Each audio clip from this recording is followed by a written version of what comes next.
మోహన్ బాబు గారు, మంచు మనోజ్ వీళ్ళ ఇష్యూలో కొన్ని అబద్ధపు ప్రచారాలు బాగా ప్రాచుర్యంలోకి వచ్చాయి.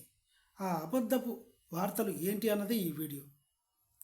నా చెల్లి మీద చెయ్యేస్తావా, నా చెల్లిని తిడతావా, నీ అంతు చూస్తారే మోహన్ బాబు అంటూ ఆళ్లగడ్డ నుంచి అఖిల భూమప్రియ ఆళ్లగడ్డ రౌడీలని బాంబుల్ని హైదరాబాద్కి మోహన్ బాబు గారి మీదకి పంపించింది అని కొంతమంది వీడియోస్ చేసి పెడుతున్నారు. ఇది అబద్ధం.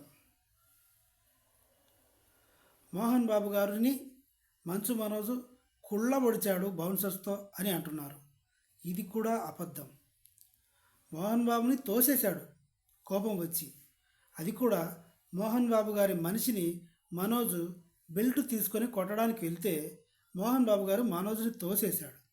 తోసేస్తే మనోజ్ కింద పడిపోయి మళ్ళీ బెల్ట్ తీసుకొని ఆ మోహన్ బాబు గారి మనిషిని కొట్టబోతే అప్పుడు మోహన్ బాబు గారు అడ్డుపడితే మోహన్ బాబు గారిని తోసేశాడు.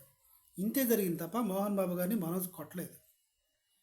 తర్వాత TV9 రిపోర్టర్ని కొడితే ఆ రిపోర్టర్ హాస్పిటల్లో జాయిన్ అయితే స్కానింగ్ చేస్తే ఏదేదో జరిగి స్కానింగ్లు చేసి సర్జరీలు చేసి దానికి ప్లాస్టిక్ సర్జరీ చేయాలి, ఐరన్ సర్జరీ చేయాలి అని స్ప్రెడ్ చేశారు.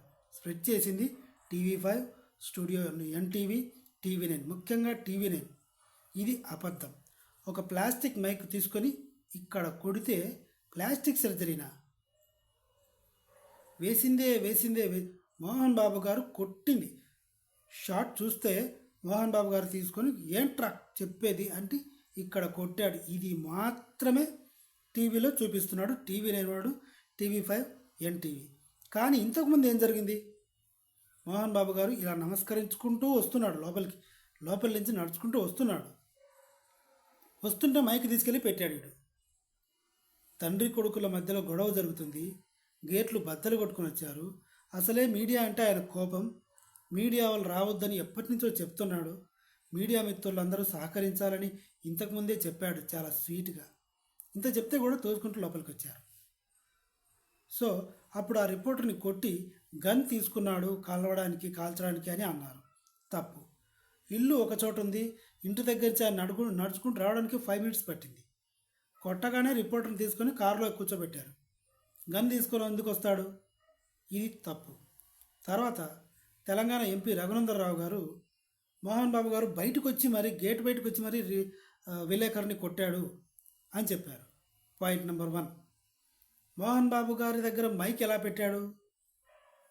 రిపోర్టరు మైకు నోటి దగ్గర పెడితే మోహన్ బాబు గారు బయటికి వచ్చి ఎలా కొడతాడు? ఎక్కడైతే మైకు పెట్టాడో అది గేట్ లోపలనే. మనోజ్ వెళ్ళగాల రిపోర్టర్స్ అందరూ వెళ్ళారు. రిపోర్టర్స్ అందరూ ప్రెస్ వాళ్ళందరూ మోహన్ బాబు దగ్గరికి వెళ్తే ఆయన కొడుతూ ఉంటే మనోజ్ వెనక నుంచి పారిపోయాడు లోపలికి, ఇంట్లోకి కూతురుని తెచ్చుకోవడానికి. కానీ ఎంపీ రఘునందరావు మాత్రం మోహన్ బాబు మీద కేసు పెట్టాల్సిందే, జైలుకి తీసుకెళ్లాల్సిందే అని వాగుతున్నాడు. ఎవరి దగ్గర ఎంత తీసుకున్నాడో తెలియదు కానీ ఒక రాజకీయ నాయకుడు, పొలిటిక్స్లో ఉన్నాడు, ఒక లాయర్ అయ్యుండి కూడా మోహన్ బాబుని అరెస్ట్ చేయాలని నానా కారుకూతలు కూస్తున్నాడు. తప్పు. ఇంట్లోకి పర్మిషన్ లేకుండా ఎవరూ వెళ్ళకూడదు. వాళ్ళ ఫ్యామిలీ మ్యాటర్ అది. వాళ్ళ ఫ్యామిలీ మ్యాటర్. వాళ్ళు కొట్టుకుంటారు, తిట్టుకుంటారు, కలిసిపోతారు. రజనీకాంత్ రాలేదే, చిరంజీవి ఎప్పటి నుంచో వాళ్ళిద్దరు ఫ్రెండ్స్. చిరంజీవి రాలేదే, బ్రహ్మానందం గారు రాలేదే. వీళ్ళందరికీ లేని దురద మీడియా వాళ్ళకి వచ్చిందా? ముఖ్యంగా ఎంపీ రఘునందనరావు గారు మాట్లాడడం నాకైతే నచ్చలేదు. గేటు బయటకు వచ్చి రిపోర్టర్స్ని కొట్టాడు, ఇది చాలా తప్పు అని చెప్పాడు. ఇది అవాస్తవం. గేటు బయటకు మోహన్ బాబు గారు రాలేదు, రాడు కూడా. గేట్ లోపలికి మీడియా వాళ్ళే వెళ్ళి ఆయన్ని కెలికారు. అంత బాధలో ఉన్న వ్యక్తికి, అంత కోపంలో ఉన్న వ్యక్తికి ఇక్కడ మోహన్ బాబు గారు ఉన్నారు చెప్పండి అని మైక్ అక్కడ పెడితే, కానీ ఆయన బూతులు మాట్లాడాడు. 100% మంచి బూతులు అవి, చాలా అద్భుతమైన బూతులు. అవేంటో కూడా ఇప్పుడు చెప్తాను. గేట్ లోపలికి వెళ్ళారు. TV9 వాడు మైక్ పట్టుకొని ఇక్కడ మోహన్ బాబు గారు ఉన్నారు సరోజా చూద్దాం చెప్పండి సార్ అనగానే మైకు లాక్కొని TV9 వాడి మైక్ తీసుకొని వాడినే తల మీద కొట్టి, ఏంట్రా చెప్పేది చాకొడక, నీ అమ్మ చాకొడకల్లారా, ఇంకేంట్రా ఇక్కడి నుంచి ఎవరమన్నారు మిమ్మల్ని చాకొడకల్లారా అని చాలా అద్భుతంగా తిట్టారు. నాకు బాగా నచ్చింది. ఐ ఎంజాయ్డ్ అ లాట్ ఆ వర్డ్స్ అయితే. ఎందుకంటే మా రాయలసీమ మనిషి, మన తిరుపతోడు, మా రాయలసీమ లాంగ్వేజ్లో అద్భుతంగా తిట్టడం నాకు బాగా నచ్చింది.